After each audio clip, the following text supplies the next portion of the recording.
In 1987, Tom Selleck got married under a fake name. The minister didn't even know who he was. They forgot the marriage license and had a race to fix it before dinner. But that secret wedding was only the beginning. A water theft scandal, a helicopter death on set, and a son who spiraled into addiction. By 2025, Tom admitted on live TV he might lose everything. This is the story of a man who had it all and watched it crumble. Tom Selleck was born on January 29, 1945 in Detroit. His mother, Martha, stayed home to take care of the family, and his father, Robert, worked as a real estate investor.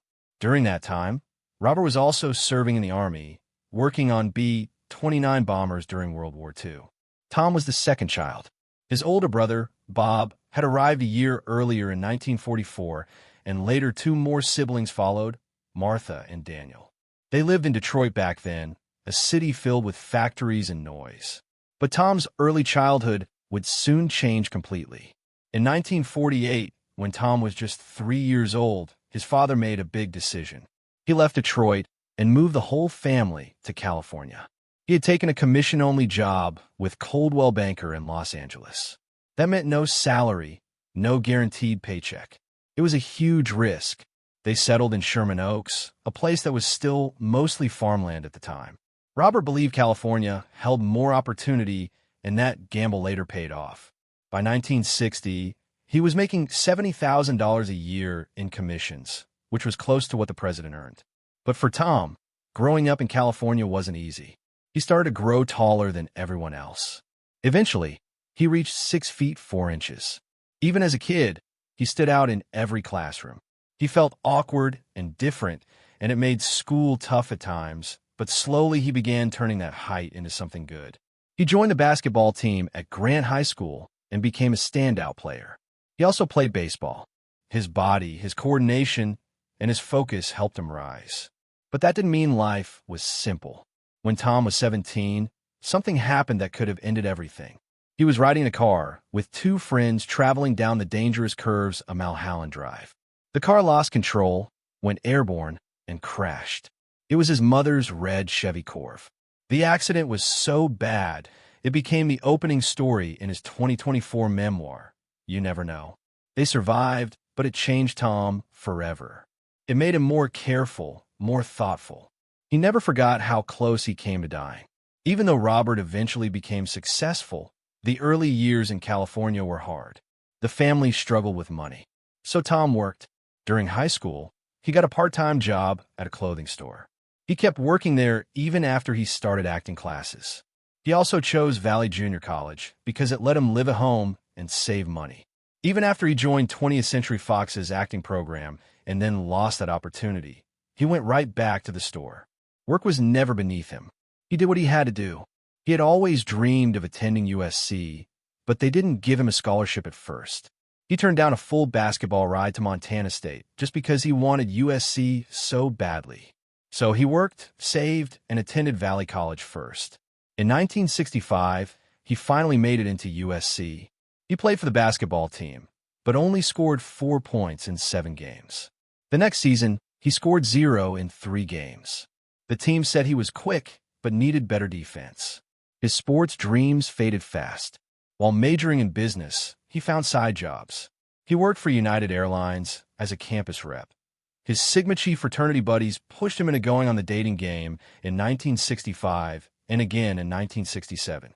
He lost both times. It was humiliating, but that embarrassment somehow opened a door. A casting agent saw him and gave him a chance to audition for a Pepsi commercial. He got the part.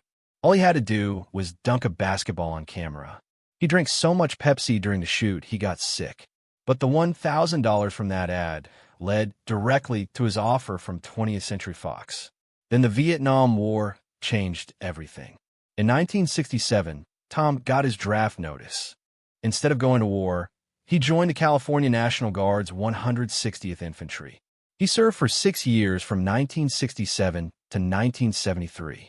He rose to sergeant and later became a second lieutenant after training at the California Military Academy. At one point, he even responded to the Watts riots in Los Angeles. But the cost was steep. While he served, Fox dropped him. He kept his uniform in the trunk of his car, ready for deployment anytime, even during auditions.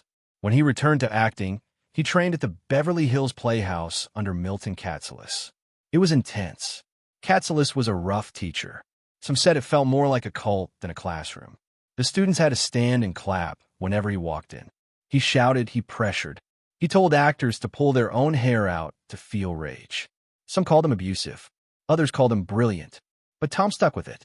He endured everything. Even though he never joined Scientology, many said Cat Seals was using the class to recruit. To make money during college, Tom modeled for Salem cigarettes. His tall build and clean looks were perfect for ads.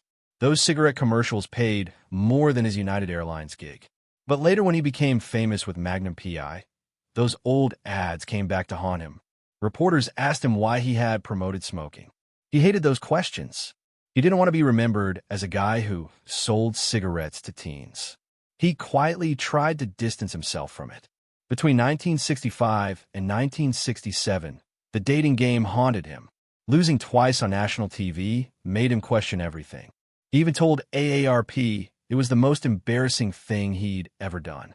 His looks didn't help him. His charm didn't work. He started feeling like he didn't belong on screen. The second loss hurt more than the first. That memory stayed with him for years. In 1969, he got a role in Judd for the Defense. It was a big break. Then something ridiculous happened. He was fired from another show just because he was too tall. At 6 feet 4 inches, he made the other actors look tiny. Directors didn't know how to shoot scenes with him. One agent even told him his height was a problem. Imagine being fired for how tall you are. It was crushing. For years, he had to accept bit parts just to stay in the game. From 1974 to 1979, he appeared in 6 episodes of The Rockford Files. He played Lance White, a detective.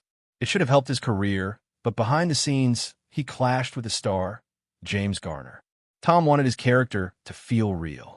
Garner wanted Lance to be silly, more of a joke. They argued about lines, tone, direction. The tension was obvious. Some scenes were rewritten on set. The crew could feel the divide. The fights made the work feel heavy. In 1972, he took a role in a cheap horror movie called Daughters of Satan. It was shot in the Philippines. The set was unsafe. There was a fire scene where the special effects failed. Real flames came too close. Tom got minor burns. His hair was singed. The crew couldn't even communicate properly.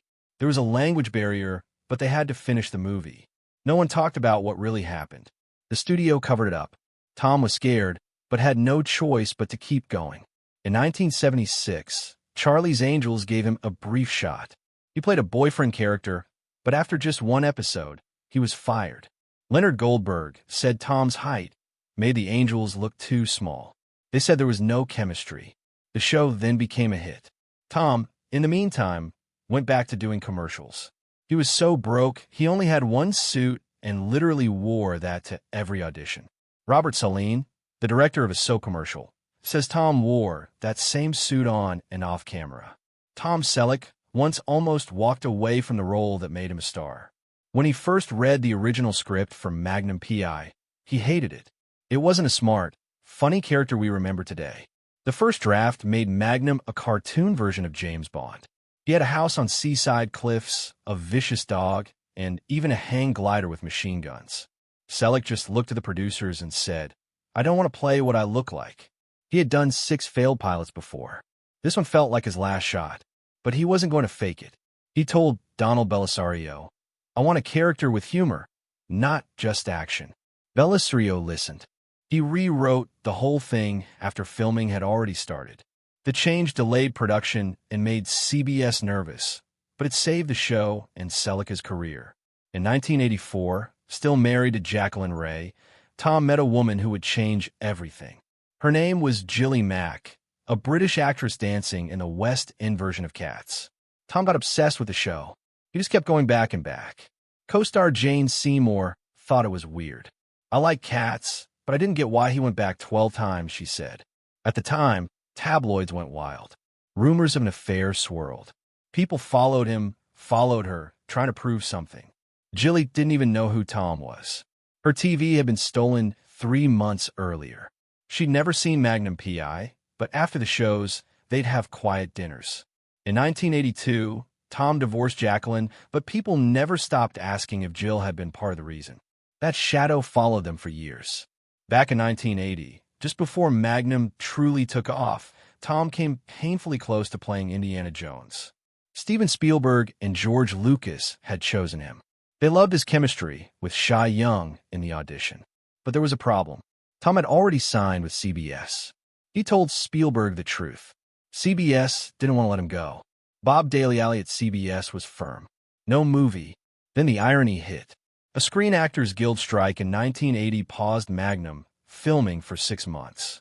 That was the exact window he could have shot Raiders of the Lost Arkansas. Instead, Tom waited in Hawaii. Meanwhile, Harrison Ford took the role and became a global icon. Tom said later, "I didn't see myself as a victim, but I wasn't happy about it." That one decision may have cost him over $100 million. That same year, tragedy struck on set. A helicopter crash during filming took the life of 33-year-old camera operator Robert Vanderkar. The pilot, Robert Sanders, survived but was badly injured. They had been filming a routine ocean scene off the coast of Oahu. When the chopper went down, Sanders dove again and again, trying to save Vanderkar. He never made it out. Tom was crushed. He demanded change. He clashed with Universal Studios over safety. He asked for more coordinators, backup helicopters, and proper briefings. Studios said it cost too much. Tom said, "It's lives